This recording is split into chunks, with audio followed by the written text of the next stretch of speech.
আপনাদের এতক্ষণ পর্যন্ত অনেকে বিভিন্ন বিষয়ে বক্তব্য দিয়েছেন। আমি আপনাদেরকে সতর্ক করতে এসেছি, প্রিয় ব্রাহ্মণবাড়িয়ার তরুণ প্রজন্ম, দাড়ি পাকাওয়ালা ভাইয়েরা, আমার মা বোনেরা, বিভিন্ন শ্রেণী পেশার মানুষ আজকে এখানে উপস্থিত হয়েছেন। আপনাদেরকে একটা দীর্ঘ লড়াইয়ের প্রস্তুতি নিতে হবে। আপনাদেরকে সচেতন থাকতে হবে, সতর্ক থাকতে হবে।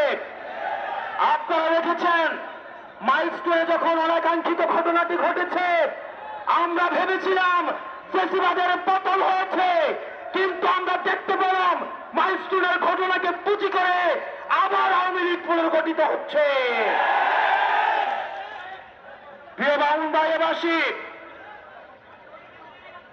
আমাদের ফেসিবাদ বিরোধী প্রত্যেকটি রাজনৈতিক দলকে আহ্বান করব,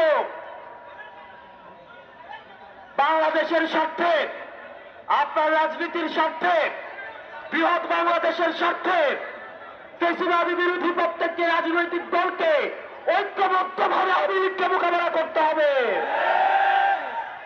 একই সাথে সাথে একটি গণতান্ত্রিক উত্তরণের জন্য আমরা যে সংস্কার প্রস্তাবগুলো দিয়েছি, এই সংস্কার প্রস্তাবের আশু বাস্তবায়নের মধ্য দিয়ে একটি